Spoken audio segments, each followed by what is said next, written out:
Donc bonsoir à tous, merci de vous être déplacés par ce temps si beau qui ne donnait pas envie de s'enfermer dans une salle, pour aborder un sujet qui est difficile, qui peut être douloureux peut-être, qui pourra peut-être parmi certaines d'entre vous déclencher des émotions. Alors surtout, si vous avez envie de pleurer, sortez pas dans le couloir pour pleurer. Laissez aller l'émotion, c'est l'avenir. Et puis le voisin, éventuellement, il vous prêtera un Kleenex et voilà, c'est bon. Mais autorisez-vous à cette émotion. Vivre ensemble, la fin de vie d'un proche. Quand on annonce une maladie grave, potentiellement mortelle dans les mois qui viennent, en général, on est effondré dans un premier temps. Quelquefois, on est aussi en colère. On en veut à la terre entière, y compris à celui qui est malade. Et dans tous les cas de figure, on est très démunis.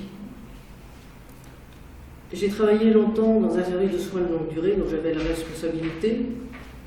J'ai vu la souffrance des familles. Sur le plan médical, je savais gérer la douleur, accompagner les familles par ma présence. Mais j'étais démunie quand je les voyais au chevet de leur malade, ne sachant pas quoi dire, ne sachant pas quoi faire. Et cette souffrance morale, à part les écouter, j'étais vraiment impuissante. Jusqu'au jour où ma route de lectrice invétérée a croisé ce bouquin-là, qui s'appelle « Le livre tibétain de la vie et de la mort » de Sogyal Rinpoche. C'est un maître tibétain, à ce moment-là je m'intéressais au bouddhisme. C'est un livre qui explique de manière générale ce qu'est le bouddhisme. Et il y a un chapitre, le chapitre 11, qui s'intitule « Conseil du cœur pour l'aide aux mourants ». Après avoir lu ce chapitre et les conseils qu'il donnait, je me suis dit là, j'ai des clés pour aider les familles justement pour leur redonner un rôle au moment de la fin de vie, leur redonner vraiment, leur dire comment faire. Et j'en étais là de ma réflexion quand un deuxième livre est sorti quelques mois après, et c'est Trouver l'espoir face à la mort, de Christine Longacker. Cette femme a perdu son mari, il avait 24 ans, d'une leucémie aiguë. Elle n'arrivait pas à faire le deuil de son mari et elle a rencontré le maître tibétain. Cette rencontre l'a aidée et ensuite elle a consacré sa vie à aider des personnes en fin de vie. Et dans ce deuxième livre, ce ne sont que des exemples de ce qu'elle a fait, des accompagnements de personnes dans toutes les traditions religieuses, des catholiques, des protestants, des musulmans, des personnes qui n'ont éventuellement pas de religion, qui sont athées. Et ces exemples-là m'ont vraiment aidé à franchir le pas et donc à me lancer et à proposer ces conseils aux familles. Et quand j'ai commencé à faire ça, j'ai eu des retours extrêmement positifs. La première personne avec qui j'ai partagé cela, c'était un monsieur, son épouse avait 60 ans, c'était donc une maladie d'Alzheimer jeune, un décès très difficile, une fin de vie très difficile. C'est une dame qui avait encore des frères, des sœurs, ses parents d'ailleurs. Et il est revenu le lendemain du décès en me disant « Docteur, il faut vraiment le faire savoir à d'autres, ça nous a énormément aidé ». Ça, c'était le premier essai. Et c'est ce qui m'a donné envie ce soir de partager avec vous à nouveau cela, parce que c'est pas très connu, en Occident en particulier, je pense qu'on n'a pas l'habitude de faire ça. Dans la salle, il y a quelqu'un qui avait déjà assisté à ma conférence, qui est là pour la deuxième fois, et qui, il y a quelques mois, a accompagné son papa, qui m'a repassé un petit coup de fil en me disant « Redis-moi ce qu'il faut dire », et voilà, et apparemment ça s'est bien passé. Donc c'est ça que je voudrais partager avec vous ce soir. Et j'ai intitulé cette conférence « Vivre ensemble la fin de vie d'un proche », parce qu'en fait, on ne va pas parler de la mort aujourd'hui, on va parler de la vie. Quand on annonce la mort prochaine, quelques mois, quelques semaines, on est souvent obnubilé par l'issue fatale et on oublie qu'entre le moment de l'annonce d'une maladie grave et le décès, on a un espace-temps. Un espace-temps qui est limité, mais qui est précieux, parce qu'il est limité. Et souvent, on oublie d'investir cet espace-temps, on est vraiment obnubilé par la fin. Et donc je voudrais aujourd'hui vous parler uniquement de ce temps de vie qu'on va essayer de partager avec la personne qui s'en va. Vivre. Vous me direz, c'est une lapalissade, mais tant qu'on n'est pas mort, vous êtes bien d'accord avec moi, on est en vie. Être en vie, ça veut dire capable de communiquer, et ça veut dire aussi capable d'aimer, est capable de recevoir de l'amour. Ce sont vraiment deux choses qu'il faut se rappeler quand on accompagne quelqu'un en fin de vie. Alors vous allez me dire, ok, la communication, il y a quelquefois des bémols, eh bien on verra comment on peut communiquer, même avec des gens qui sont désorientés, même avec des gens qui sont dans le coma, ou qui sont somnolents.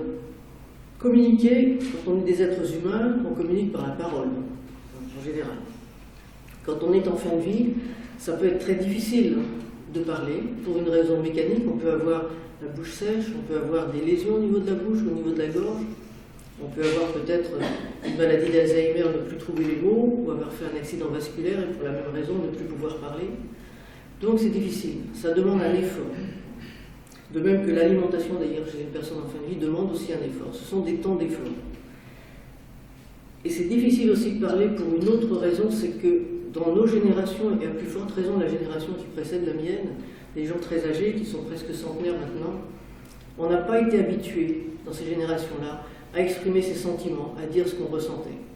On n'a pas été habitués à dire je t'aime à ses parents en particulier. Moi je crois que j'ai jamais dit à ma mère que je l'aimais.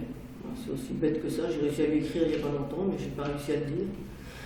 On ne le dit pas à ses enfants non plus souvent, les jeunes peut-être plus, mais nos générations n'avaient pas l'habitude de parler. Et puis cette difficulté à parler, à la fois physique pour la personne malade et à la fois psychologique pour l'accompagnant, elle est donc la même aussi bien chez la personne malade que chez l'accompagnant, elle est des deux côtés la difficulté à parler. Et souvent quand on va voir quelqu'un qui est très mal, on y va quelquefois à reculons, et en se disant, mon Dieu, qu'est-ce que je vais lui dire, comment je vais le trouver, puis qu'est-ce que je vais lui dire, qu'est-ce que je vais bien pouvoir faire. Et en fait, rassurez-vous, finalement, on n'a rien à faire. On a juste à être là. Être là pour recevoir ce qui va se passer pendant cet entretien. C'est peut-être un des derniers entretiens que vous aurez avec la personne. Si c'est un de vos amis, vous ne venez peut-être pas le voir tous les jours. Si c'est quelqu'un de votre famille, pas forcément non plus. Et puis ça peut s'aggraver, donc ça peut être peut-être la dernière fois où vous verrez cette personne en vie. Et donc c'est vraiment important d'arriver dans cette attitude d'ouverture, prêt à écouter, à recevoir ce qui va se passer, sans préjuger, sans rien prévoir, et dans une attitude d'écoute, ce qui suppose aussi quelquefois savoir gérer un peu le silence. Souvent le silence est angoissant, il faut accepter d'avoir des temps de silence. La personne est fatiguée, elle va parler doucement, il faudra lui laisser le temps.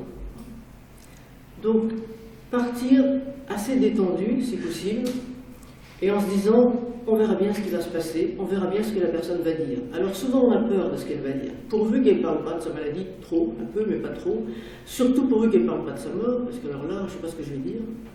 Et en fait, on va voir tout à l'heure comment on peut justement, juste en reformulant, ne pas avoir des choses spécifiques à dire, mais simplement être dans l'écoute. Et Sogyal Rinpoché, dans son livre, dit, il faut arriver à cette visite comme si on n'avait rien de plus important à faire et rien de plus agréable. C'est important les deux choses. C'est votre priorité du moment quand vous allez voir cette personne en fin de vie. Alors, avant d'entrer dans la chambre peut-être ou d'appuyer sur la sonnette de la porte, eh bien, peut-être qu'il faut rester quelques secondes sur le pas de la porte, respirer une fois ou deux pour se détendre, essayer de balayer les soucis du quotidien qu'on a et être vraiment dans cette dimension d'ouverture à l'autre et de ce qui va pouvoir se passer en se disant ce moment, je veux vraiment en faire un bon moment et si jamais c'était le dernier, que je puisse partir avec ce souvenir d'une vraie rencontre. Et c'est cet espace de liberté que vous allez instaurer qui va permettre à l'autre la liberté de dire justement, de se dire, la liberté d'exprimer ses émotions. Et il va pouvoir le dire franchement, en toute honnêteté, sans tricher, parce qu'il saura qu'il peut être écouté justement. Vous allez me dire, ça c'est bien beau la théorie, mais en pratique, je ne me vois pas bien faire ça. Concrètement, comment faire? La première chose importante, c'est de ne pas interrompre la personne qui commence à parler. On a dit tout à l'heure, c'est quelquefois très difficile, on est quelquefois un peu essoufflé. C'est vraiment un effort de parler. Et si on fait taire la personne, parce qu'on n'a pas la patience, parce qu'on a peur de ce que la personne va dire, eh bien peut-être qu'il n'aura pas la force de recommencer, peut-être qu'il ne reparlera pas une deuxième fois. C'est Marie de Henzel qui a écrit un livre merveilleux qui s'appelle « Mourir les yeux ouverts ». Et dans ce livre, elle raconte l'histoire d'une jeune femme, une jeune fille, qui va voir sa grand-mère qui est très très fatiguée, qui est en fin de vie, La grand-mère est à l'hôpital, on est 15 jours avant Noël. Et quand elle rentre dans la chambre, elle s'aperçoit que sa grand-mère est vraiment très très fatiguée. Et la grand-mère lui dit bonjour, il y a une grande affection entre ces deux femmes. Et la grand-mère lui dit, je suis contente que tu sois venue, j'ai quelque chose d'important à te dire et j'ai quelque chose à te donner. Tu sais que la montre, tu m'as souvent dit que tu aimais beaucoup ma montre, c'est vrai que c'est une belle montre. Eh bien voilà, aujourd'hui je veux te la donner. Et la jeune fille, quand elle raconte ça, dit, j'ai vraiment eu envie de lui dire, mais non, mais pourquoi tu me le donnes maintenant? Attends Noël. Et puis, je pense qu'elle a été tellement étonnée, peut-être de cette réaction, qu'elle n'a rien dit. Elle est restée silencieuse, et à ce moment-là, il y a eu un regard d'amour qui s'est échangé entre elles deux. Elle a pris sa grand-mère dans ses bras, elle a accepté la montre, et voilà. Et il y a eu un échange formidable. Je pense que si elle lui avait dit, mais attends Noël, c'était, tais-toi, je ne peux pas entendre que tu ne seras pas là à Noël. Et la grand-mère lui a dit implicitement, je ne serai pas là à Noël. Son corps le lui disait, elle savait très bien, vraisemblablement qu'elle n'y tiendrait pas les 15 jours pour aller jusqu'à Noël. Donc important de ne pas faire taire le malade inconsciemment, on ne le fait pas volontairement, mais on a tellement peur de ce qu'il va dire quelquefois. Et puis écouter dans le silence. Alors le silence, c'est vrai que c'est quelquefois angoissant.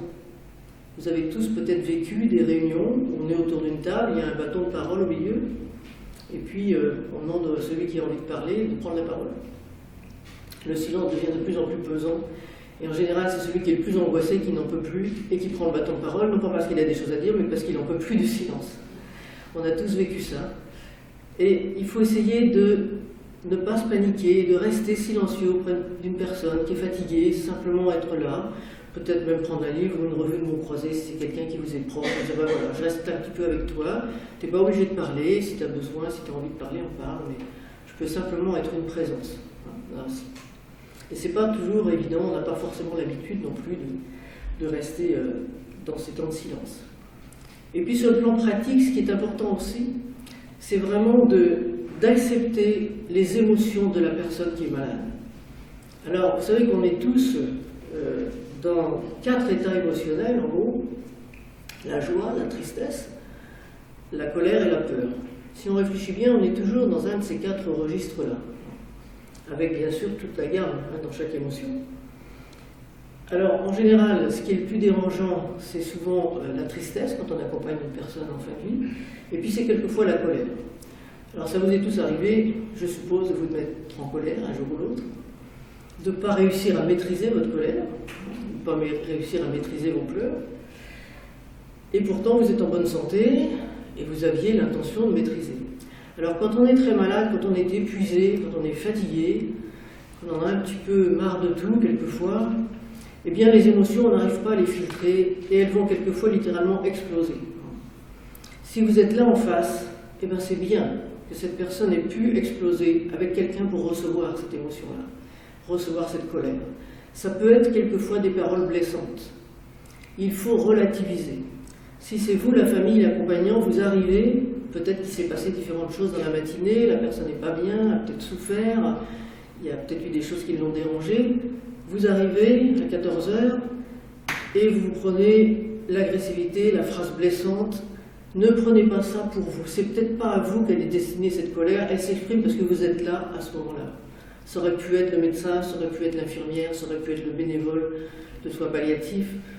La première personne qui aurait franchi vraisemblablement le seuil de la porte aurait reçu cette expression de la colère et ça aurait été bien aussi. Donc attention de ne pas trop rester blessé sur une parole qui ne vous est pas vraiment destinée. D'ailleurs, souvent après, quand on ne s'accroche pas trop à cette parole, la personne après va s'excuser et dire « mais non, je ne t'en voulais pas spécialement, mais voilà, j'étais à cran ». Donc c'est important de savoir ça. Important aussi de permettre vraiment à cette personne en fin de vie, bon sang, elle va mourir, elle le sait. Même si on ne lui a pas dit directement, son corps le lui dit. Les gens savent très bien, c'est encore plus fort peut-être chez les enfants qui savent très bien qu'ils vont mourir. J'ai eu l'occasion quand j'étais interne, c'est pas d'hier, d'accompagner 2 enfants de 12 et 13 ans. Je revois leur visage comme si c'était hier. La petite fille de 12 ans, elle est décédée la nuit de Noël, j'étais de garde. C'est des souvenirs qu'on n'oublie pas. Et le garçon qui avait 13 ans avait une maturité. Et ce gosse-là, il était en fin de vie, puisqu'il est mort dans le service quelques semaines après. Et il était capable de nous dire « je ne retournerai pas au collège, je sais bien que je ne retournerai pas au collège ». Et il était souriant en disant ça. Il savait très bien qu'il avait une maladie potentiellement mortelle, c'était une leucémie. Donc ces émotions-là, encore une fois, il faut savoir les accueillir. Et puis, vous allez me dire, quelqu'un qui est apparemment dans le coma, ou quelqu'un qui ne parle pas, ou quelqu'un qui a une maladie d'Alzheimer, comment je peux savoir qu'il ne va pas m'engueuler, il ne va pas me dire, puisqu'il ne peut plus parler peut-être? Eh bien, il faut se souvenir que dans une communication, les mots représentent combien à votre avis? Combien de pourcentage les mots dans une communication? 10%. 10%. Les enchères sont ouvertes. Bon, en fait, c'est vous qui avez raison. C'est maximum 10% les mots. Ça veut dire que si j'étais là en train de vous lire mon baratin comme ça, ben, il y en a déjà la moitié qui serait endormie et l'autre moitié qui serait partie. Donc tout ce que je fais, c'est pour ça que j'aime bien parler debout habituellement, les gestes, le timbre de la voix, l'expression du visage, l'expression du regard, c'est 90% d'une communication. Alors quelqu'un qui ne peut plus parler, il lui reste encore 90%. Et nous, comme on a la parole, du moins j'espère, je vous le souhaite, on a 100%.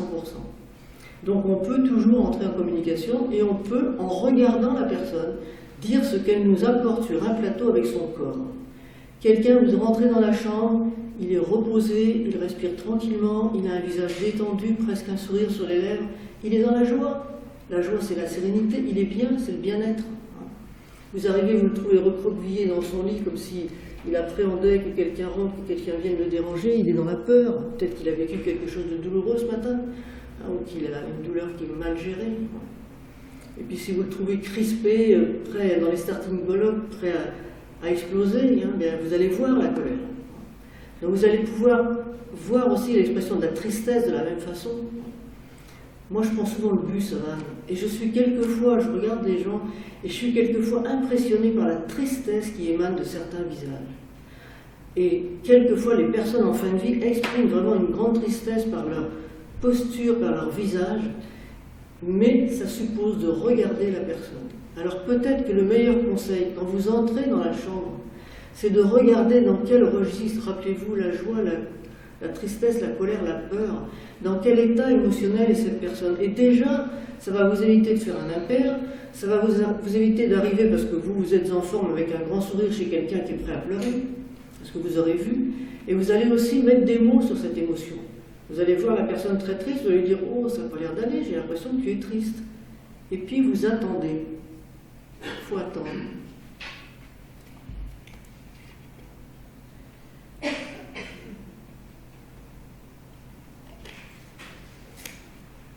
Ceux qui me connaissent savent que je fais toujours ça. Ça fait 15 secondes. Ça semble long, hein? Donc il faut savoir attendre. Encore une fois, cette personne en fin de vie, elle est fatiguée. Donc il faut lui laisser le temps de pouvoir vous répondre, peut-être quand vous lui dites « J'ai l'impression que tu es triste ». Bien sûr, si la personne est en colère, si vous la sentez en colère, vous n'allez pas lui dire « Tu es en colère », vous allez dire « J'ai l'impression que tu es tendu, oh, ça n'a pas l'air d'aller, c'est dur pour toi ». On peut trouver des petites phrases assez neutres et qui disent simplement à l'autre « J'ai reconnu que tu étais mal, j'ai reconnu dans quel état tu étais ». Alors quand la personne est bien, c'est plus facile à faire, on reformule volontiers. Oh, ben, ça a l'air d'aller aujourd'hui, c'est facile. Quand la personne est mal, c'est plus difficile, donc il faut y penser. Il faut s'habituer à reformuler. C'est beaucoup plus simple d'ailleurs dans la communication, la reformulation. Ça, c'est une technique qui a été mise au point par un Canadien, je crois qu'il était canadien ou américain, qui s'appelle Carl Rogers, la technique de reformulation. On reformule avec les mots, quand la personne a les mots, et on peut reformuler aussi avec son corps, on se met en miroir, c'est-à-dire que quelqu'un qui est triste, on va refléter aussi la tristesse. On ne va pas lui dire avec un grand sourire, tu as l'air triste aujourd'hui, il y aura une incohérence. On va aussi refléter la tristesse, j'ai l'impression que ça ne va pas, ou tu as l'air en colère aujourd'hui, ou tu as l'air tendu aujourd'hui, ça n'a pas l'air d'aller là. Et on reflète aussi dans son visage la colère. Et puis, même quelqu'un qui est apparemment somnolent, même quelqu'un qui est apparemment dans un état de coma, eh bien cette expression de l'émotion, elle peut apparaître aussi, même chez quelqu'un somnolent, oui, l'expression de la tristesse ou du mal-être, ça peut se voir. Et puis une autre chose importante aussi, à se mettre dans la tête, c'est que très souvent, quand on va voir quelqu'un en fin de vie, il est là dans son lit, il ne peut plus faire grand-chose, il ne peut peut-être plus se lever, il ne peut plus faire sa toilette, il ne peut plus manger tout seul, il ne peut plus rien faire. Et moi, je suis en face, le bien portant, et je vais voir celui qui est malade. Et en relation, on a tendance à établir la relation comme ça, et on se dit qu'est-ce que je vais pouvoir faire pour ce pauvre malade. Et on est dans une relation déséquilibrée. Donc il faut essayer d'oublier ça et de se remettre à niveau et de se dire que c'est un être humain qui va rencontrer un autre être humain, une personne qui rencontre une autre personne. Et c'est pas moi le bien portant qui va avec condescendance, même si on ne le fait pas consciemment, on ne le fait pas méchamment, mais dans notre attitude, quelquefois, on a tendance à donner des solutions, à trouver les solutions pour la personne, alors qu'elle est encore quelquefois capable de dire ce qu'elle veut, mais on oublie simplement de lui demander. Voilà. Donc c'est important de lui redonner un rôle aussi. Parce que être une démarche d'égalité, c'est redonner un rôle à cette personne. Souvent les gens disent, mais pourquoi je suis encore en vie, pourquoi je suis là, je ferais mieux d'être mort, j'embête tout le monde. Oui, j'embête tout le monde, je ne sers plus à rien. Je ne sers plus à rien parce qu'on ne me demande plus rien.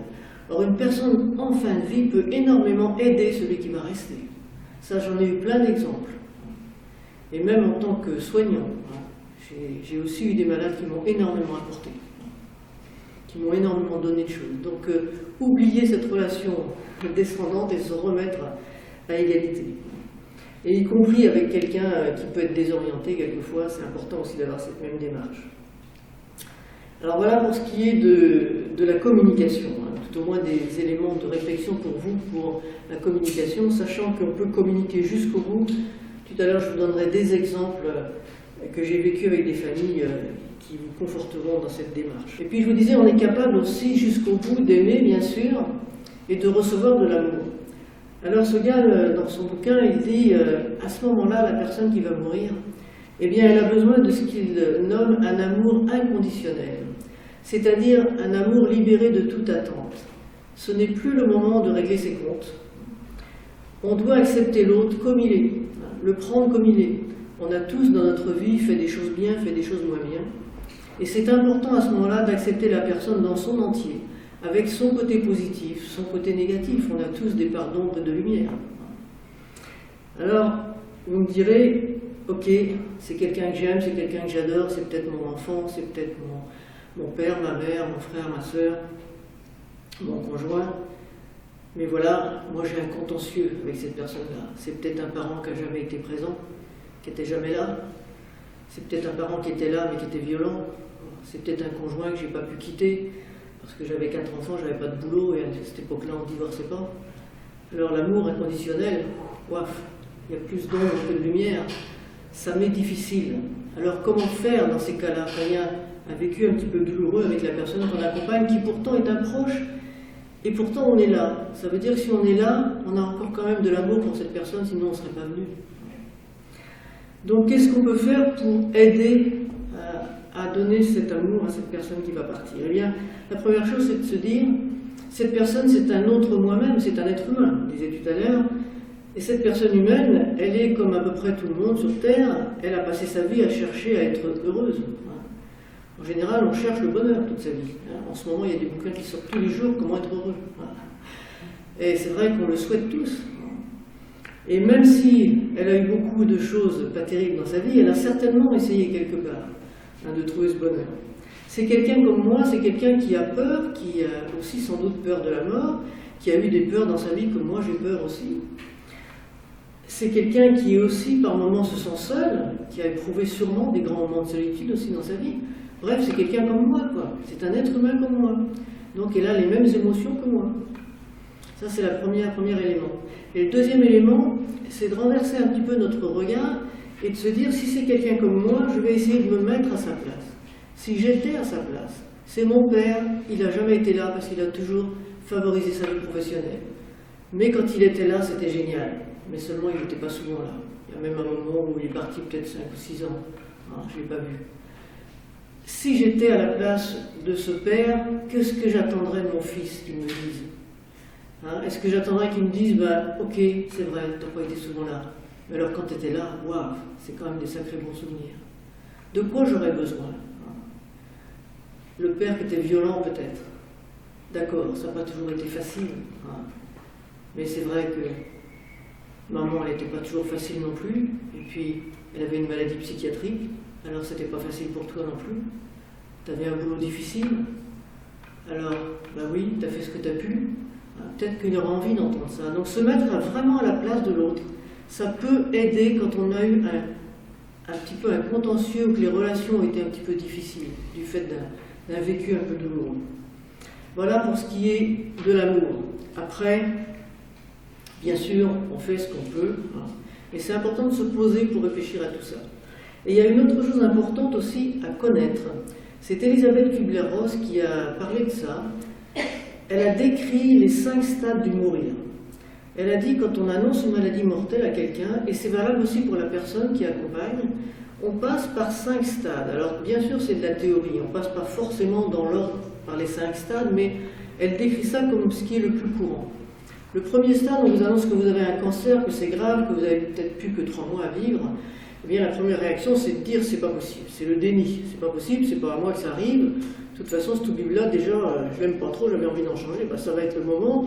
Je vais aller demander un autre avis. Peut-être qu'ils se sont trompés au niveau du labo, c'est pas la bonne analyse. C'est pas possible, c'est pas possible. J'ai 60 ans, je viens de prendre ma retraite, c'est pas possible. C'est pas à moi que ça arrive. La phase de déni. Et puis, le résultat est confirmé, on voit le médecin une deuxième fois, c'est bien ça. Alors, quelquefois, les gens rentrent vraiment dans une grande colère, pour la même raison. Je viens de prendre ma retraite, j'ai connu un cas comme ça, c'est pas possible, on vient d'acheter un camping-car, on a prévu avec ma femme de faire le tour de l'Europe en camping-car, et voilà, ça fait 6 mois qu'elle a une maladie d'Alzheimer qui évolue très vite parce qu'elle est jeune, et voilà, c'est pas possible, j'en veux à la terre entière, y compris à celui qui est malade. C'est pas possible de me faire ça alors qu'on avait vraiment des années devant nous, quoi. Et tout ça, ça s'écroule. Donc la colère, oui, on a le droit d'être en colère. Et puis, on évolue un petit peu, les mois, les semaines se passent, et à ce moment-là, on peut être vraiment dans un espoir encore de récupérer la maîtrise. Parce que là, tout fout le camp, hein. C'est le médecin qui va proposer les traitements, etc. Et on a besoin de se raccrocher à quelque chose, de dire je peux peut-être encore négocier, je peux peut-être encore maîtriser la situation, et je vais entrer dans une démarche qui est une démarche à ce moment-là, un petit peu de chantage. Je vais me battre, ok, je vais accepter la chimio, je vais accepter tous les traitements qu'on me donne, et si je guéris, j'ai toujours promis d'aller en Chine, et ben je partirai en Chine. Donc, j'ai un peu l'impression de maîtriser, de pouvoir encore un petit peu annuler ce qu'on m'a annoncé. Voilà, c'est peut-être pas si grave que ça. Et puis les Bretons, autrefois, qu'est-ce qu'ils disaient? Eh bien, si je guéris, j'irai à Sainte-Anne-à-Pied. Alors maintenant, c'est passé de mode, on dirait j'irai à Saint-Jacques-de-Compostelle à pied. C'est plus moderne. Donc il y a cette espèce de négociation qui s'installe pour essayer de garder la maîtrise et de garder encore un espoir aussi. Et puis quand la maladie évolue, on est de plus en plus fatigué, on se rend compte que ben oui, le médecin ne s'était sans doute pas trompé. Et bien à ce moment-là, on a le droit d'être triste, on se rend compte qu'on va mourir, on se rend compte qu'on va quitter ceux qu'on aime, on peut s'inquiéter aussi pour ceux qui vont rester. Et on a le droit d'être triste et on a même le droit d'être complètement déprimé à ce moment-là. Et puis si on a la chance d'avoir été accompagné par quelqu'un qui vous aura écouté dire que c'était pas vrai, vous n'aviez pas de cancer, dire que vous étiez en colère, dire que vous étiez déprimé, que vous alliez aller à Saint-Jacques-de-Compostelle, etc. Si vous avez pu dire ça à quelqu'un, eh bien peut-être que tout doucement vous allez arriver à accepter cette issue fatale. C'est vraiment très important de connaître ces 5 stades. On ne les passe pas toujours dans l'ordre.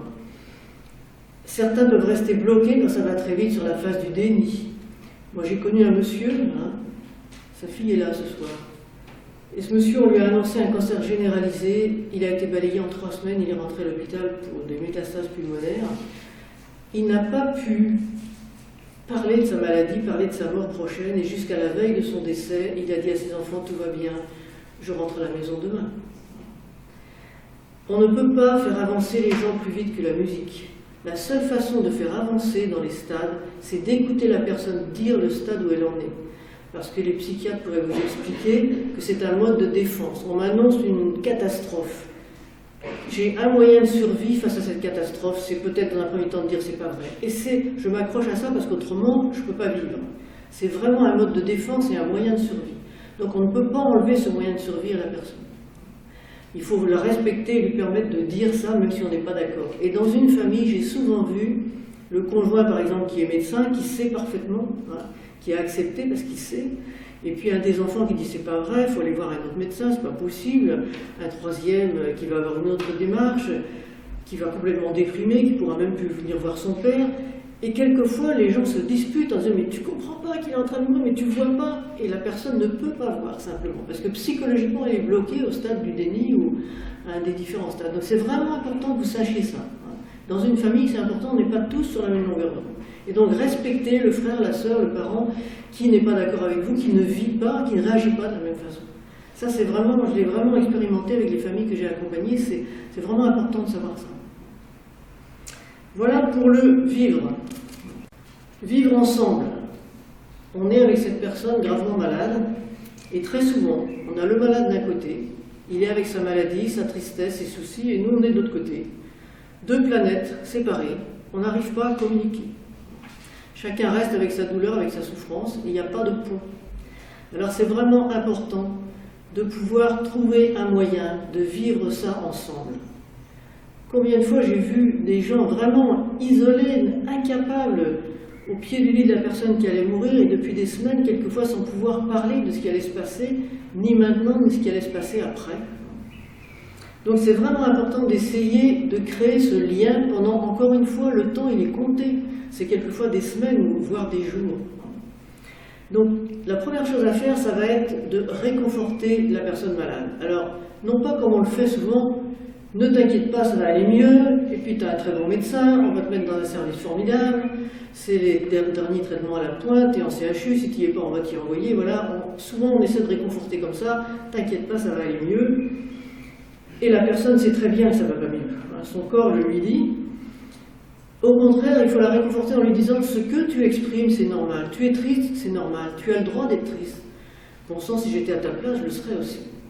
Ça, c'est la première chose. Donc, autoriser encore une fois les émotions. Autoriser la personne à dire je suis triste. Autoriser à dire en ce moment j'en veux à la terre entière, j'ai envie de voir personne, même pas toi. Voilà. L'autoriser à dire ça. Et puis partager aussi ses émotions. Redonner un rôle à la personne en lui disant mais moi aussi je suis triste, moi aussi j'ai peur, moi aussi je suis catastrophé, je suis démuni, comment ça va se passer après quand tu ne seras plus là? J'ai aussi peur de ça. Hein. Et partager cette peur, souvent on a tendance à préserver le malade. Rappelez-vous, on est comme ça, je ne veux pas lui faire de peine, je ne veux pas lui dire que j'ai du chagrin. Mais alors ça veut dire que je ne l'aime pas. Donc si on aime quelqu'un, on peut lui dire j'ai du chagrin, on peut pleurer avec lui en lui disant ça. Donc c'est vraiment important aussi de s'autoriser à dire à l'autre « moi aussi, je suis dans les mêmes émotions ». La personne se sentira moins seule et on pourra partager, et éventuellement on pourra pleurer dans les bras l'un de l'autre. Quelle plus belle preuve d'amour que dire à quelqu'un « tu vas partir » et ça me catastrophe et ça me rend extrêmement triste. Et pleurer ensemble, ça vous fera du bien à la personne malade et à vous aussi. Dire aussi quelquefois son angoisse de l'avenir, hein, qui est aussi une réalité, et la personne peut aider hein, à ce niveau-là. Et puis, apprendre à mettre des mots sur ce qui se passe. Très souvent, quand on est en face d'une émotion comme la tristesse ou la peur, on ne sait pas trop comment répondre et on est quelquefois très maladroit, on est quelquefois aussi blessant. Et c'est important d'apprendre à parler sans porter de jugement, sans être agressif bien sûr, et surtout sans donner de conseils. On est très fort quand on est en bonne santé ou quand on est professionnel pour donner des conseils à ces personnes-là. Or, souvent, ils savent mieux que nous ce dont ils ont besoin. Et là, il y a une méthode de communication qui est absolument géniale. Alors, je ne vais pas vous faire un cours là-dessus, parce que je pourrais vous en parler pendant des heures. Je vais juste en parler quelques minutes. Ça s'appelle la communication non violente. C'est une méthode qui a été mise au point par Marshall Rosenberg. Il a écrit un livre qui s'appelle « Les mots sont des fenêtres » et le sous-titre du livre, c'est « Ou bien ce sont des murs ». Tout est dit dans le titre. Et il dit, effectivement, avec les mots, on peut ouvrir une communication. Il y a quelques éléments très simples. Je vais juste vous donner les quelques clés hein, de cette méthode. Ça se résume, c'est pas l'ORTF, c'est l'ORBS. Essayez sur le plan mnémotechnique, OR Bretagne Sud, hein, ça vous permettra de vous rappeler. O, c'est l'observation. Il se passe quelque chose, je vais juste dire ce qui s'est passé. La personne se met en colère. Qu'est-ce qu'on fait quelquefois, souvent, c'est pas possible, tu te mets encore en colère, comme toujours. Et voilà, il y a déjà le jugement là-dedans, comme toujours. Et non, c'est pas forcément toujours qu'il est en colère. Donc, juste dire, quand tu me parles comme ça, juste, sans jugement, sans critique, on ne dit pas c'est bien, c'est mal. Quand je constate ce fait, quand tu me parles comme ça, dans le cadre de la colère, je ressens. Deuxième mot, le R, je ressens. Ce que je ressens, là, il faut chercher. Alors c'est difficile de chercher ce qu'on ressent parce qu'on n'a pas été habitué. Alors si vous achetez, si vous lisez ce bouquin-là, À la fin du bouquin, il y a à peu près 200 sentiments. Ça vous aidera éventuellement. Hein. Vous pouvez trouver ça sur Internet aussi. Des listes de sentiments, qu'est-ce que je ressens. De façon à dire vraiment ce que je ressens. La personne est en colère, ben je ressens peut-être de la tristesse, peut-être de la peur, hein, peut-être moi-même de la colère. On a le droit de dire à l'autre. Quand tu parles comme ça, je ressens, mettons, de la tristesse. Parce que j'ai besoin, le B. Parce que si je ne suis pas bien, si je suis dérangé par cette émotion, c'est que j'avais un besoin qui n'a pas été satisfait. Donc il faut que je recherche. Parce que de quoi j'ai besoin? Je viens te voir, tu es malade, ce temps-là, encore une fois, il est compté, ben, j'ai peut-être besoin d'une relation apaisée. Alors à vous de chercher de quoi vous avez besoin. Là aussi, ça demande de réfléchir un petit peu. De quoi j'ai besoin? Et puis la solution, c'est le S. Eh bien, c'est pas de lui apporter la solution. C'est de dire, bah, comment est-ce qu'on pourrait faire? Peut-être, est-ce que tu as une idée comment on pourrait faire pour que ça ne se reproduise pas? Ou comment on pourrait faire autrement? Donc lui redonner aussi, hein, que la balle reparte dans le camp de l'autre et qu'on cherche ensemble la solution. Et non pas qu'on la donne la solution. Alors, si vous voulez en savoir plus, vous pouvez acheter ce livre ou le livre, vous le trouverez peut-être dans les médiathèques. Il y a une association qui est basée à Saint-Grégoire près de Rennes qui s'appelle Communiquer avec bienveillance et qui fait des stages. Ce sont des stages, elle fait des conférences, c'est une femme, Bérangère Baglin, qui fait des conférences et qui fait aussi des stages. Ça se passe sur 6 jours, 3 fois 2 jours, espacés d'1 mois pour avoir le temps de travailler. J'ai fait cette formation-là il y a 2 ans, c'est absolument génial. Ça apporte énormément, c'est vraiment très très intéressant. Donc important d'apprendre à communiquer de façon à ne pas blesser l'autre et en même temps à dire ce qu'on ressent. Et quand on communique comme ça, la personne, même si elle est en colère, la colère va se dégonfler comme une baudruche. Parce que vous ne lui dites pas que vous êtes gêné par sa colère, vous lui dites simplement voilà ce que je ressens.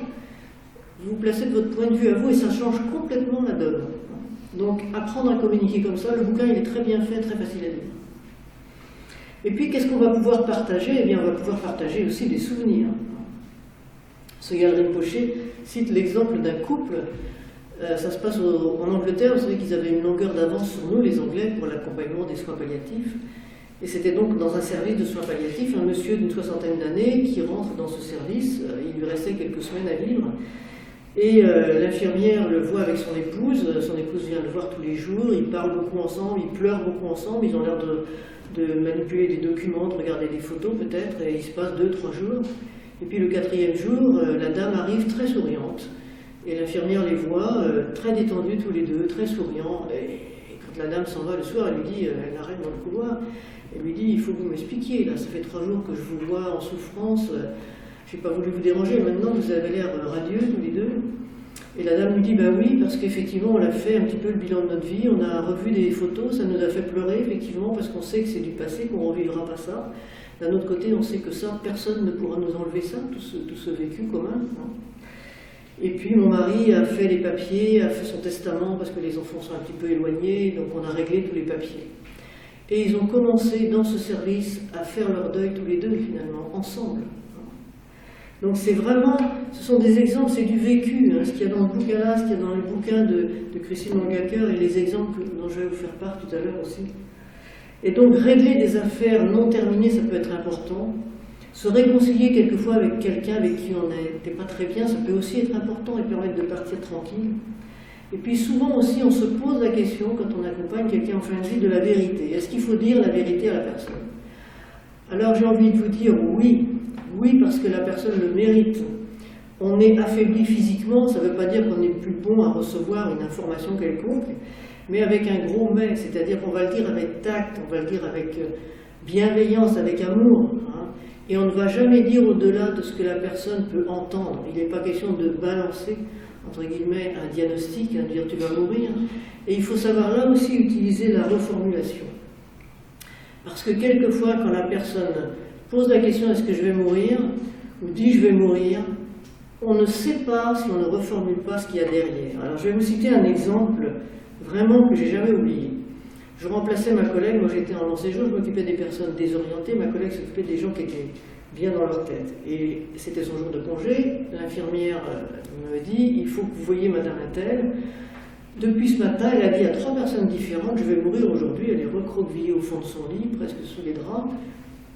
Elle n'a pas de température, elle a une tension normale, elle a un cœur qui tourne rond, il n'y a aucun signe d'appel, nous on la trouve comme tous les jours.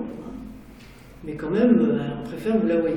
Donc je rentre dans la chambre, je lui dis bonjour, elle me dit bonjour, et elle me dit ce qu'elle a dit aux 3 personnes avant moi. Bonjour docteur, presque sous son drap, les yeux fermés, je vais mourir aujourd'hui. Alors moi j'avais appris la reformulation. Donc je lui dis, Madame Attel, si je comprends bien, vous êtes tellement mal aujourd'hui que vous avez l'impression que vous allez mourir. Et j'attends. Elle ouvre les yeux, elle me regarde, puis elle me dit, oui docteur, puis vous savez ce qui m'inquiète, ce qui me tracasse, elle habitait à 50 km cette dame, et elle était venue habiter à Vannes parce que son fils habitait Vannes. Ce qui me tracasse, c'est que je me demande si mon fils, il va payer le transport de corps pour que je sois enterré à 40 km, donc avec mon mari. Ah, c'est important pour vous. Oui, j'adorais mon mari, on s'aimait beaucoup. Vraiment, ça me contrarierait de ne pas être enterré près de lui. Si je comprends bien, vous n'osez pas en parler à votre fils. Ben non. Est-ce que vous voulez qu'on lui en parle? Ben oui. Moi, je suis partie. Elle n'avait pas pris son petit déjeuner ce matin-là. Les infirmières m'ont dit, elle s'est redressée dans son lit, elle a demandé son petit-déj, elle n'a plus jamais reparlé de mourir. Donc, ne pas rester sur la première parole, ça nous fait peur, la mort. Alors, dès qu'on parle de la mort, on a envie de botter en touche. J'aurais pu lui dire, bon, qu'est-ce que c'est que ce moral? Vous êtes très bien, vous avez une tension impeccable, le cœur de jeune fille, etc. Vous n'allez pas me faire ça aujourd'hui, vous allez bien attendre que la collègue revienne, botter en touche. J'aurais pu faire ça. Et elle serait restée, elle ne savait pas comment dire, je pense. Elle était maladroite parce qu'elle n'osait pas sans doute aborder directement le problème. J'ai jamais oublié cet exemple-là. Je me dis, voilà, la reformulation. C'est fort comme méthode quand même. Donc oui, dire la vérité, parce que si on ne le dit pas, la personne ne pourra pas avancer dans les étapes dont on a parlé. Elle ne pourra pas partager sa peur, partager son angoisse, partager sa solitude. Bien sûr, elle est la seule à mourir. Mais pouvoir parler de ça, ça peut quand même aider.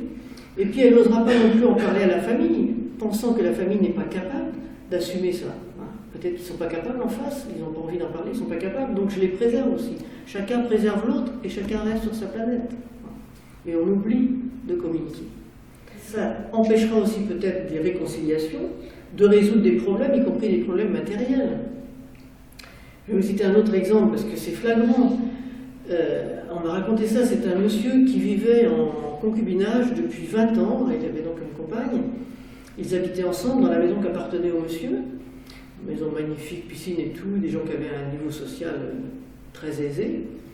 Mais ce monsieur n'était pas divorcé officiellement, il avait une femme qu'il ne voyait jamais, mais il avait des enfants qu'il voyait de temps en temps, pas très souvent, mais qu'il voyait. Ce monsieur est décédé, il n'était donc pas divorcé, et quand il est décédé, sa compagne se retrouvait sur le trottoir, avec sa valise, avec le chien, parce que c'était la seule chose qu'elle avait en propre, et les obsèques ont été gérées par la famille officielle, par la femme et par les enfants de ce monsieur. Je ne vous dis pas la souffrance de cette femme. L'histoire qu'on m'a racontée, c'est... Voilà, on ne parle pas, et du coup on se retrouve quelquefois dans des situations même matérielles dramatiques. Et puis, ça empêche aussi la personne qui va mourir de vous aider, parce qu'encore une fois, on n'est pas le seul à donner. On peut être aidé. On peut dire, j'ai peur de ce qui va se passer après. Moi, j'ai vu quelquefois des femmes qui n'avaient jamais fait de papier, parce que c'était le mari qui faisait toute la paperasse. Et bien que le mari puisse dire à sa femme, bah, quand je serai plus là, tu pourras t'adresser à telle et telle personne.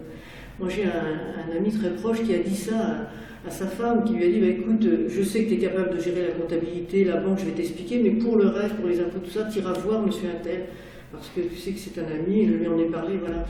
Et je pense que ce sont des choses comme ça, si on ne parle pas, effectivement, de la mort prochaine, on passe à côté de tout ça. Donc, essayez de vivre ce temps-là ensemble. Et puis, quand on arrive à la toute fin de vie, vraiment les derniers instants de la vie, les derniers jours, les dernières heures, on sait vraiment que l'échéance est très brève. Alors, écoutez-moi bien, parce que c'est les deux choses que je vais vous dire là, c'est les choses les plus importantes. Si vous ne retenez que ça, vous aurez tout gagné, vous aurez tout retenu, l'essentiel de cette conférence.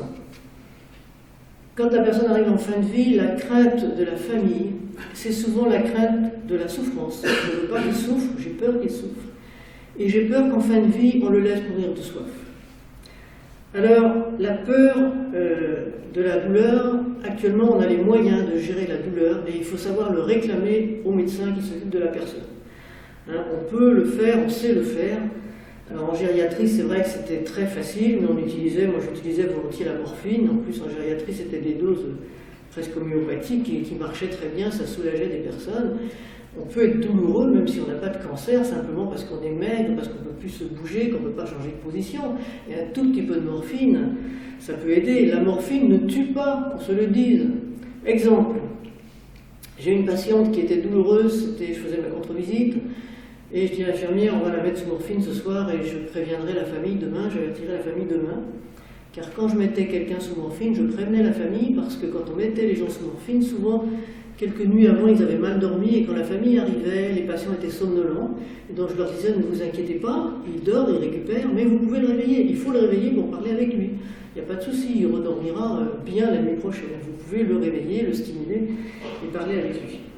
Et puis je n'ai donc pas eu le temps de voir la fille de cette dame, et le lendemain, début d'après-midi, le lendemain, je l'aperçois, je vais vers elle, et cette femme, manifestement, avait besoin de me parler. Elle arrive avec un grand sourire, et elle me coupe la parole, si je puis dire. Elle me dit, mais docteur, mais qu'est-ce que vous lui avez fait à ma mère? Mais c'est dingue! Elle est bien, elle est détendue, elle nous a parlé, ça faisait 8 jours qu'elle ne parlait plus, elle était recroquevillée dans son lit. Madame, je l'ai mise sous morphine. Il y a eu un temps d'arrêt de la dame, et oui, la morphine peut être un merveilleux agent de communication. Parce qu'on n'a pas envie de communiquer quand on a mal, quand on est mal en point, quand on est mal à l'aise dans son lit. Donc ça peut rétablir la communication. Donc ne pas avoir peur de la morphine. Deuxième peur, la soif. Quand on est vieux, on a moins soif. Toute personne confondue. Quand on est malade, souvent, en fin de vie, on a moins soif aussi. Quand on fait des soins de bouche, correctement et fréquemment, toutes les heures et demie, il n'y a pas la sensation de soif. Et les soins de bouche, ils peuvent même être faits par la famille. L'infirmier peut vous expliquer comment faire. Et ça, c'est vraiment un confort. On peut utiliser des brumisateurs d'eau déviant, et ça aussi, ça peut aider les gens. Et encore une fois, trop hydrater quelqu'un, trop perfuser quelqu'un en fin de vie, il y a un médecin anesthésiste dans la salle aujourd'hui pour confirmer qu'on est encombré, les médecins disent encombré, on graillonne, les gens font du bruit en respirant, on a l'impression qu'ils ont de l'eau dans les poumons.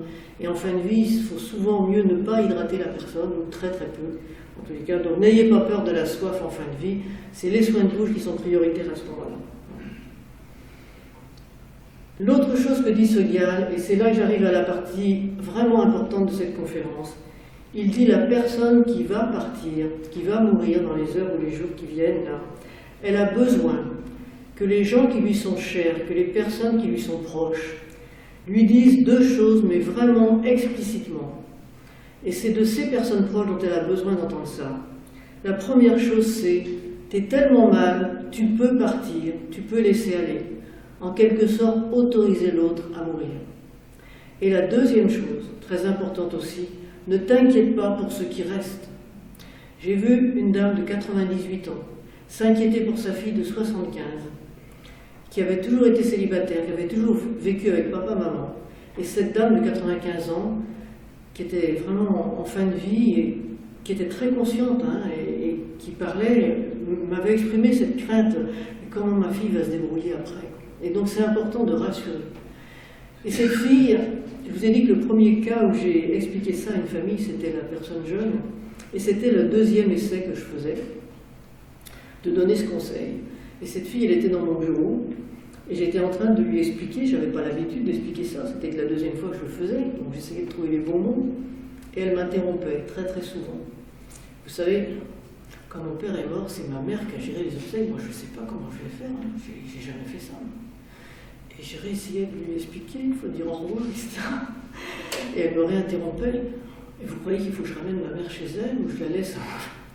Et je recommençais, et elle recommençait avec des problèmes. Elle était complètement obnubilée par l'organisationnel, ce qui peut se comprendre, c'est pas évident.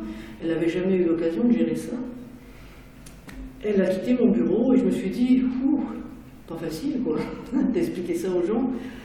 Qu'est-ce qu'elle a retenu de ça? Elle était tellement occupée par autre chose. Ça, c'était le matin. Et puis en fin d'après-midi, j'appelle l'infirmière pour lui dire, est-ce que Madame Attel est toujours là? Est-ce que sa fille est venue la voir? Oui. Ah ben oui, sa fille est là. Moi, je suis allée, mais je ne suis pas rentrée dans la chambre. J'ai vu par l'entrebâillement de la porte. Elle a l'air de pleurer avec sa mère. Ça fait longtemps qu'elle est là. Surtout, n'allez pas voir. Surtout, n'allez pas voir. De plus, c'était une infirmière qui était une ancienne infirmière de réa, qui n'avait qu'un souhait, c'était de repartir en réa, qui n'était pas du tout dans le relationnel gériatrique. N'allez pas voir, c'est très bien, c'est parfait. Et la malade est décédée dans la nuit, et quand j'ai revu sa fille le lendemain matin, eh bien, elle avait complètement assimilé la démarche malgré ses préoccupations matérielles. Elle m'a dit, mais c'est formidable, j'ai pu parler à ma maman, j'ai pu lui dire plein de choses, j'ai pu pleurer avec elle et tout. Par contre, vous ne m'aviez pas dit que ça pouvait aller si vite, je ne pensais pas qu'elle serait morte dans la nuit. Et alors ça, c'est mon expérience qui m'a appris, en expliquant ça aux familles, qu'effectivement, quelquefois, ça va très vite. J'ai vu des personnes, quand tout le monde est passé, quelquefois, un quart d'heure après, la personne s'en va. J'ai eu un cas comme ça où il y avait 4 enfants qui étaient passés, le 5e qu'on attendait, on n'arrivait pas à lui mettre la main dessus. Et moi, j'avais vu la dame le matin, mais elle était mourante de chez mourante. Je pensais qu'avant que je finisse mon service à midi, elle ne serait plus là. Et elle est morte à 19h15 et le dernier fils est arrivé à 19h. Elle est morte un quart d'heure après. Donc effectivement, quand tout a été dit, eh bien, ça peut aller très vite. Et quand tout a été dit aussi, la personne peut partir quand vous n'êtes plus là.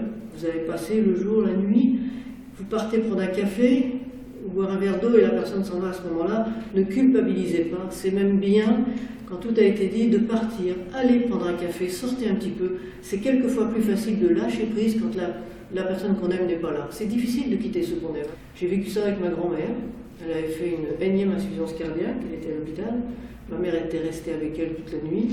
J'habitais à ce moment-là à 500 mètres de l'hôpital. Elle me téléphone en disant bah, écoute, ça va un peu mieux, elle respire un petit peu mieux, est-ce que je peux aller prendre un café chez toi? Ok, je raccroche mon téléphone, il s'écoule 30 secondes. Ma mère n'a pas le temps d'arriver chez moi, l'infirmière me rappelle en disant Madame Kervich, votre maman vient de partir, votre grand-mère vient de décéder. Voilà, je pense qu'elle avait attendu, elle avait été partagée cette nuit avec ma mère, elle avait attendu que ma mère parte, c'était plus facile pour elle de lâcher prise à ce moment-là. Alors vous allez me dire, ok, mais moi je ne me vois pas bien quand même dire ça, hein. Voilà, comment je vais trouver les mots là? Alors ne vous inquiétez pas, prenez le temps. Prenez le temps de préparer les mots dans votre tête. Vos mots à vous. Dans le bouquin, il donne des exemples. Il dit, on peut dire, je suis ici, je t'aime. T'es tellement mal que tu peux laisser aller. Tu peux t'en aller. J'ai conscience que vraiment pour toi c'est difficile. Bien sûr c'est difficile pour moi, mais c'est mieux pour toi, laisse aller. C'est la fille de Blaise Cendrars, quand j'ai lu la biographie qu'elle a faite de son père, elle dit qu'au dernier moment elle a accompagné son père en lui disant simplement laisse aller. C'est ce mot-là. Lisez ces mots-là, ces phrases-là, mais trouvez vos propres mots à vous. Répétez-les tranquillement dans votre tête. Et c'est l'expérience partagée avec les familles. Les familles revenaient me voir en me disant je pensais que j'aurais jamais pu dire ça. Et puis finalement ça s'est fait tout seul. Peut-être le lendemain, peut-être le surlendemain. Et croyez-moi, vous ne me croyez pas, mais la personne qui part, elle attendra. J'ai vu quelquefois vraiment des personnes qui attendaient d'avoir vu tous leurs enfants, que tout le monde leur ait dit au revoir pour partir. Donc le dire quand on est prêt. Et puis si on ne le dit pas, c'est pas non plus catastrophique. Vous n'empêcherez pas la personne d'avoir pour autant une fin de vie paisible. Et moi je suis persuadée que dans ces moments-là, le titre du chapitre de Sogyal, c'est « Conseil du cœur », qu'on peut avoir une communication de cœur à cœur. Les bouddhistes disent quelquefois d'esprit à esprit. On dit qu'il y a des transmissions comme ça dans le bouddhisme qui se font d'esprit à esprit.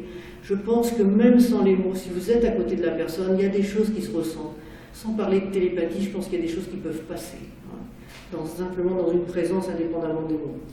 Et puis ce qui est important aussi à ce moment-là, c'est d'instaurer une atmosphère de calme autour de la personne, de ne pas s'agiter, de ne pas parler très fort au lit du malade, de ne pas dire n'importe quoi, même si la personne semble dans le coma, parce qu'à mon avis, tous les sons sont exacerbés. Et souvent, les gens entendent parfaitement, ils ne réagissent pas, mais ils entendent et ils perçoivent peut-être de façon encore plus aiguë l'atmosphère autour d'eux, donc être très calme autour. Peut-être mettre une petite bougie si vous le souhaitez, ou c'est le moment aussi de faire appel peut-être à la tradition religieuse de la personne si elle en a une. Et puis, tout à la fin de vie aussi, quelquefois les gens respirent très vite et on a un petit peu mal pour eux. Alors on peut les aider aussi, c'est une forme de reformulation et souvent on ne le sait pas. Vous vous installez, vous vous asseyez. De toute façon, quand on va voir quelqu'un, asseyez-vous, même si vous n'avez que 3 minutes. Très souvent, moi je m'asseyais au bord du lit ou sur une chaise, même si j'avais 3 minutes de visite à faire. Parce que s'asseoir, ça veut dire je prends du temps pour toi. Rester debout, ça veut dire, et quelquefois on le dit, mais non, je ne m'assois pas, je ne vais pas rester longtemps. On le dit même quelquefois verbalement. Asseyez-vous. Prenez peut-être la main de la personne et sans rien dire, calez votre respiration sur la respiration de la personne. Il respire vite, respirez vite avec lui. Et tout doucement, ralentissez votre respiration. Et vous allez voir que très très souvent, presque tout le temps, la respiration de la personne va s'apaiser en même temps que la vôtre. C'est une forme de reformulation, c'est la première fois que j'ai fait ça, moi j'ai été très étonné, mais ça marche. En tous les cas, ça mérite d'être essayé, parce qu'on peut vraiment soulager les gens, et c'est vrai que c'est pénible de voir quelqu'un qui a le souffle court, en fin de vie. Et puis pour vous aider, ceux qui sont comme moi des gens très visuels, qui aiment bien les images, eh bien dites-vous, vous êtes celui qui part, vous êtes sur un bateau, et le bateau s'éloigne du quai, et vous avez votre famille qui est sur le quai, là, qui vous dit au revoir. Alors qu'est-ce que vous aimeriez voir? Est-ce que vous aimeriez voir quelqu'un qui pleure, qui crie, qui dit tu peux pas me partir, tu peux pas me faire ça? J'ai vu un jour un monsieur qui était accroché littéralement à son épouse, tu peux pas partir, tu peux pas me faire ça, il faut que tu manges, il faut que tu tiennes le coup. À ce moment-là, ça n'aide pas, je pense, celui qui est sur le bateau. Et par contre, voir quelqu'un qui pleure, certes, mais qui, à travers ses pleurs, a un regard d'amour et qui vous envoie plein d'amour et qui vous dit au revoir, bien sûr qu'il est triste, mais qui vous envoie quand même de l'amour et qui vous dit oui, c'est triste, mais tu peux partir, je pense que ça aiderait. Alors si cette image du bateau peut vous aider quand vous serez en situation, eh bien, essayez de vous en souvenir. Et puis il arrive quelquefois, ça m'est arrivé plusieurs reprises, les familles ont joué le jeu, même dans des stades apparemment de coma, ils ont dit au revoir, des gens qui ne communiquaient plus, et puis la personne est toujours là. Alors je vais vous donner deux exemples parce qu'ils sont vraiment impressionnants. Souvent, quand c'est comme ça, je voyais les familles et je leur disais, il y a quelque chose qui l'empêche de partir. On a l'impression qu'il y a quelque chose qui l'empêche de partir, vous lui avez dit au revoir, vous êtes tous passés. Est-ce qu'elle n'attend pas quelque chose? Est-ce qu'il n'y a pas un non-dit quelque part? Et un jour, j'avais quelqu'un que je connaissais depuis longtemps qui accompagnait sa maman. Ils étaient deux garçons, ils avaient dit au revoir à leur maman tous les deux. C'était une malade d'Alzheimer au stade terminal, donc ils ne parlaient plus depuis longtemps. Et elle était très calme, très paisible. Et puis son fils repart, il revient le lendemain, il me dit « J'ai réfléchi, tu sais, je sais ce qui empêche ma mère de partir. » C'était un ami, on se connaissait depuis 30 ans. J'ai compris ce qui empêche ma mère de partir. Tu sais, mon frère, sa femme est morte l'année dernière. Cette femme avait eu que deux garçons, elle dit ma belle-sœur, mais c'était sa fille, elle adorait sa belle-fille. C'est vraiment quelqu'un qu'elle aimait beaucoup. On n'a pas voulu lui dire, parce qu'elle avait déjà cette démence, on n'a pas voulu lui dire, on n'a pas voulu lui faire de chagrin. On ne savait pas trop comment lui dire, en plus c'est venu très brutalement, je crois que c'était quelqu'un qui avait fait un accident cardiaque. On était tellement mal, on ne lui a pas dit quoi. Eh bien, voilà, effectivement, il faut lui dire. Elle attend peut-être la visite de cette personne qui était très chère à son cœur. Ah, mais attends, mais comment je vais lui dire ça? Eh bien, tu vas lui dire simplement, ne compliquez pas les choses. Ben voilà, Martine, je crois qu'elle s'appelait, enfin bref, appelons-la Martine. Martine ne viendra pas te voir parce qu'on n'a pas pu te dire, elle est décédée brutalement l'année dernière, ça a été très difficile pour nous. On était dans un chagrin terrible, on n'a pas voulu non plus t'importuner, on n'a pas pu te le dire. Donc c'était une dame qui était croyante, qui a tenu, tu vas la retrouver. Et la maman est décédée dans la nuit qui a suivi. Elle attendait cette personne-là. Un autre cas, peut-être encore plus parlant, c'était une dame qu'on avait depuis très longtemps, qui était vraiment dans un état de santé, mais j'ai rarement vu quelqu'un d'aussi maigre. Et on connaissait très bien une de ses filles, avec plusieurs enfants, cette femme. Et puis, un soir, l'infirmière a voulu dire à la fille, en fait, il faudrait dire au revoir à votre maman. Elle s'apprêtait à faire la démarche, à lui donner ces conseils-là. Et puis, elle lui dit, vous avez dit au revoir à votre maman? Et puis la fille lui répond, oui, je lui ai dit à demain. Et à ce moment-là, l'infirmière, un petit peu déstabilisée, lui dit, vous savez, elle sera peut-être pas là demain. Alors, on se demande ce qui la retient. Et puis, l'infirmière, du coup, n'a pas eu envie d'aller plus loin, et la dame est partie. Et puis, le lendemain matin, c'était quelqu'un d'extrêmement discret, qu'on ne voyait pas beaucoup, vraiment une discrétion, des gens adorables, qui ne demandaient jamais rien, donc qu'on voyait très peu. Et le lendemain matin, elle frappe à la porte de la salle de soins, et elle dit à l'infirmière, qui était une autre infirmière, j'ai réfléchi à ce que m'a dit votre collègue hier. Moi, je sais ce qui empêche ma mère de partir. J'ai une sœur, mais cette sœur, elle habite loin, nulle part. Elle est fâchée avec ma mère depuis 15 ans. Moi, je suis fâchée avec elle. Mes frères, elle avait deux autres frères, je crois, sont fâchés également avec elle.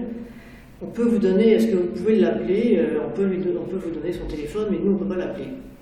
On a appelé la fille, qui a répondu tout de suite, j'arrive.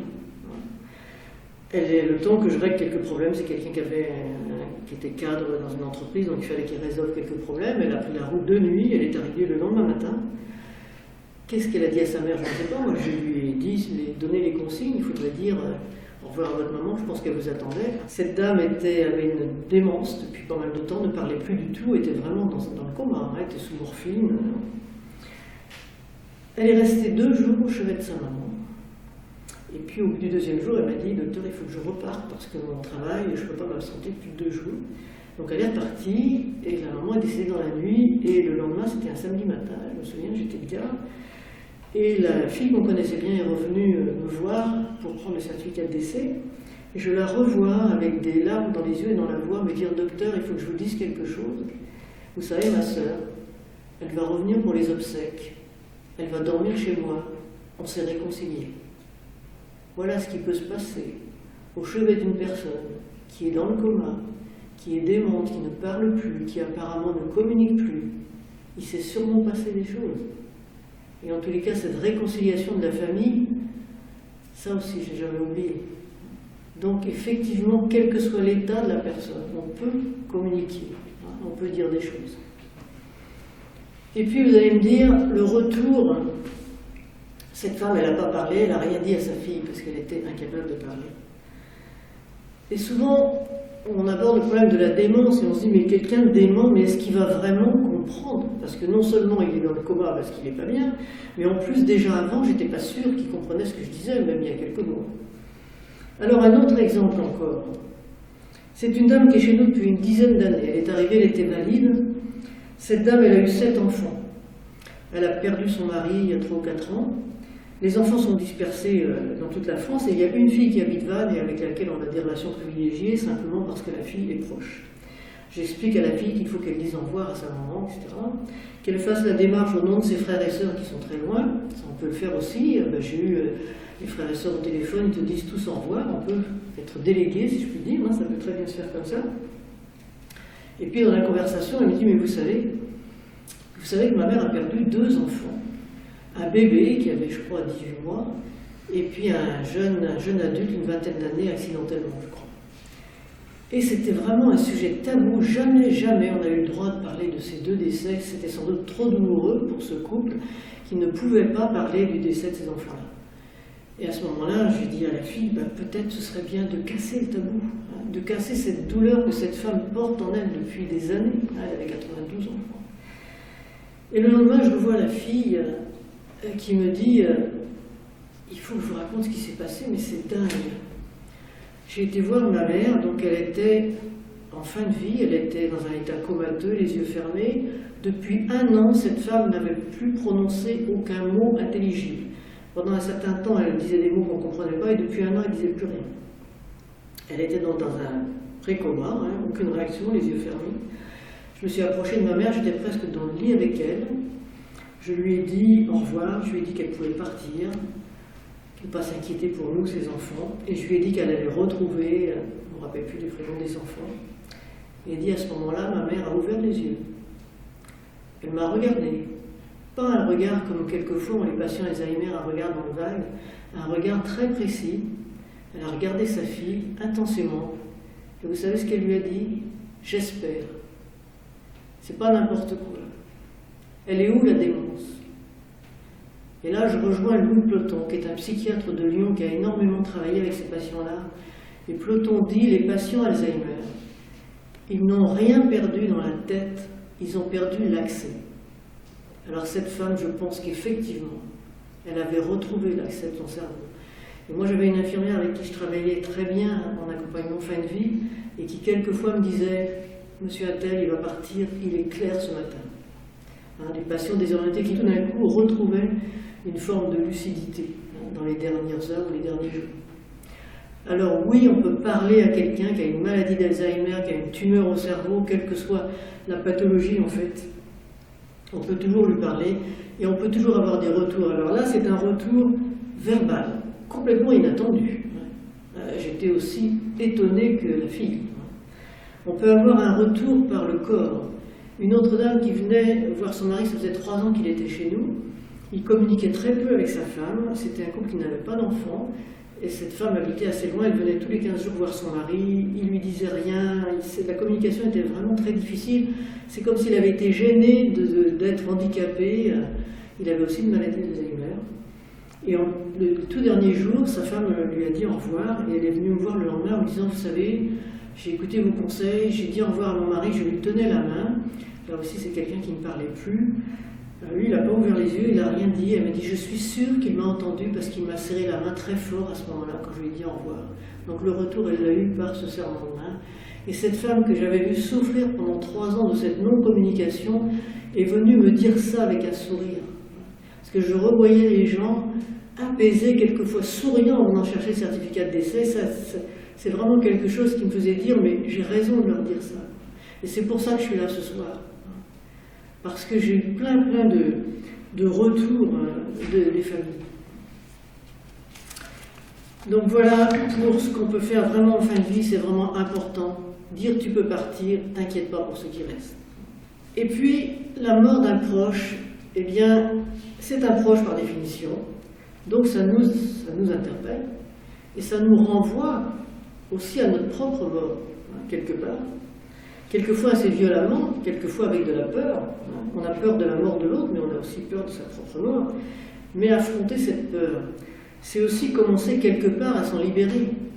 C'est cheminer aussi avec la personne. Et quand on chemine avec cette personne, on chemine vis-à-vis aussi vers notre propre mort. Et là, je vais vous lire un courrier qui m'a été adressé par une famille. J'en avais un paquet comme ça de lettres. Et quand j'avais une baisse de morale en soins de longue durée, je relisais 2 ou 3 lettres et je rechargeais les batteries comme ça. Et cette lettre, je vais vous la lire parce qu'elle exprime le cheminement de cette famille. Encore une fois, ce n'était pas dans mon service, donc c'était des gens que je ne connaissais pas, ou très peu, puisque je remplaçais la collègue. Le monsieur était tout à fait bien dans sa tête, il avait encore son épouse et il avait 5 ou 6 enfants, je crois. C'est avec ses filles que j'ai eu le plus de contact. J'ai pris le service, le remplacement le lundi et le monsieur il est décédé le samedi. Et j'ai donc expliqué à ses filles et à son épouse, il avait encore son épouse, qu'il fallait lui dire au revoir. Elles ont fait assez rapidement la démarche, une partie des garçons aussi, et je crois qu'il y avait un des garçons, je crois que c'était l'aîné, qui n'arrivait pas. Et je revoyais les filles qui me disaient, notre frère aîné, là, vraiment, il a du mal. J'ai dit, écoutez, c'est pas grave, hein, laissez-lui le temps aussi, et puis c'est pas grave s'il ne le fait pas. Et puis le monsieur est décédé dans la nuit, donc du vendredi au samedi, et quand j'ai revu sa fille et son épouse, ils m'ont dit, vous savez, notre frère aîné, il a réussi à parler à mon père hier soir, et le monsieur est décédé dans la nuit suivante. Donc ce monsieur, il avait offert en quelque sorte cette semaine d'accompagnement à ses enfants. Il leur a presque offert ça. Et je vais vous lire la lettre qui m'a vraiment émue d'une de ses filles. Vous avez accompagné notre père dans son long, trop long périple de fin de vie, dans une période normalement festive, parce que c'était au début janvier ou au mois de Noël. Vos visites quotidiennes faisaient taire notre angoisse, tant votre sérénité était grande. Et je pense que pour les soignants, c'est vrai qu'il faut être serein avec les familles et avec aussi les malades. Face à notre drame, à nos interrogations, vous nous avez convaincus de l'essentiel devant l'irrémédiable, pas de souffrance physique. Vos accompagnements à lui apporter notre support moral pour l'apaiser nous ont permis de faire un long chemin face à la mort. On peut penser qu'il nous a quittés à bout de force, mais serein, sans souffrance, dans les bras de notre mère si dévouée. Le choc passé, nous voulons vous témoigner notre reconnaissance pour votre professionnalisme dans un domaine qui nous terrorise, nous les néophytes. Recevez nos remerciements chaleureux pour votre aide morale, nous rassurant sur la prééminence de l'esprit sur le corps, redonnant du sens à notre vie. Cette lettre, elle est merveilleuse. Je crois que je ne m'en séparerai jamais. Voilà, et c'est cet accompagnement de toutes les familles qui m'a donné encore une fois envie d'être là ce soir. Et c'est vrai que se rendre compte qu'on a peur soi-même de la mort peut permettre de mieux se rendre compte que la personne qui part, elle a drôlement le droit d'avoir peur de souffrir moralement, physiquement, d'avoir peur du regard des autres, d'avoir peur de perdre le respect des autres, d'avoir peur de la déchéance, d'avoir peur de perdre sa dignité, mais on ne peut jamais perdre sa dignité. Là, je rejoins Eric Fiat qui dit « mais la dignité, c'est parce qu'on est un homme qu'on est digne, c'est pas la gueule qu'on a, hein, c'est pas la maladie qu'on a qui rend quelqu'un digne, c'est le fait qu'il soit un être humain. Hein, et c'est dans le regard de l'autre qu'on se sent quelquefois indigne, donc c'est important La dignité, on la conserve. Donc on a le droit d'avoir peur quand on va mourir. Et si dans cette peur et dans cette solitude, quelqu'un vient tenir la main, vient partager cette solitude, partager cette peur, eh bien il s'installe un cercle vertueux. La peur diminue, la solitude diminue, et ça va de mieux en mieux, et on arrive à une certaine sérénité. Alors oui, arrêtez d'être fort, arrêtez de faire face coûte que coûte, arrêtez de ne pas vouloir craquer en présence du malade, arrêtez d'aller pleurer dans le couloir ensemble. Établissez avec cette personne qui vous est proche, encore une fois, une relation vraie, qui va permettre, dans une atmosphère de calme et de sérénité aussi environnante, d'offrir à cette personne que vous aimez les conditions vraiment d'une mort paisible. Un dernier exemple, parce que vraiment, c'est peut-être le plus bel exemple de ma carrière. C'est une dame qui avait une maladie de Charcot, qui a évolué relativement rapidement. Elle est arrivée dans mon service de soins de longue durée. On a beaucoup parlé. Cette dame, je l'ai vraiment beaucoup écoutée, je ne pouvais rien faire d'autre. Sa maladie évoluait assez vite. C'est quelqu'un qui adorait danser et qui me racontait, vous vous rendez compte, j'adorais, j'allais tous les dimanches au thé dansant, je ne pouvais plus y aller, mais ça me donne la hargne. Et moi, je l'ai écouté. Il y a une amitié qui s'est créée entre nous, et c'est de toute ma carrière, c'est la seule personne qui un jour m'a dit, docteur, est-ce que je peux vous appeler par votre prénom? Je suis restée étonnée. J'ai dit oui, ça a été la seule fois de ma vie. Et ensuite, on a pu parler. Elle a pu parler à chaque étape. Et puis ensuite, elle est repassée dans un service de moyen séjour pour une question de surveillance. Et cette maladie-là, souvent les gens ont peur de mourir étouffés. En fait, ça n'arrive heureusement pas toujours, même rarement comme ça. Et donc, je l'ai accompagnée aussi quand elle était en moyen séjour. Et les tout derniers jours de sa vie, c'était un vendredi soir, je suis allée la voir et je savais, j'étais pas de garde pour le week-end, et je savais que vraisemblablement elle ne serait pas là quand je reviendrais. Et là, j'ai fait comme une famille peut le faire. Je suis allée voir cette dame, elle ne pouvait plus parler parce que c'était trop difficile, la respiration l'empêchait de parler, elle avait un souffle très très court, mais très calme, elle était très calme, c'était vraiment la petite chandelle qui s'éteignait. Je suis allée la voir, une de ses filles était là, je me suis assise au bord du lit. Je lui ai dit voilà, je viens vous dire au revoir. Je sais qu'on ne se reverra pas dans cette vie parce que je ne suis pas de garde pour le week-end. Je vous remercie pour tout ce qu'on a partagé. Ça a vraiment été important pour moi. Et maintenant, je viens vous dire au revoir. Et je suis partie. Elle m'a serré la main. Elle a ouvert les yeux. Elle était un petit peu sonnante. Elle a ouvert les yeux et j'ai eu un grand sourire. Et c'est cette image-là que je garde de cette femme. Et c'est vraiment, je pense, le plus beau souvenir de ma carrière. Et je l'ai toujours là au fond de mon cœur. Voilà ce qu'on peut faire même quand on est soignant aussi et qu'il y a une relation à la fois de respect et d'affection aussi quelque part. Et je terminerai, pour fermer la boucle, par une phrase que j'aime bien de Kierkegaard qui dit « Penser la mort, c'est penser la vie. » Et on est revenu au début. Je ne vous ai parlé ce soir que de la vie. Merci de m'avoir écouté.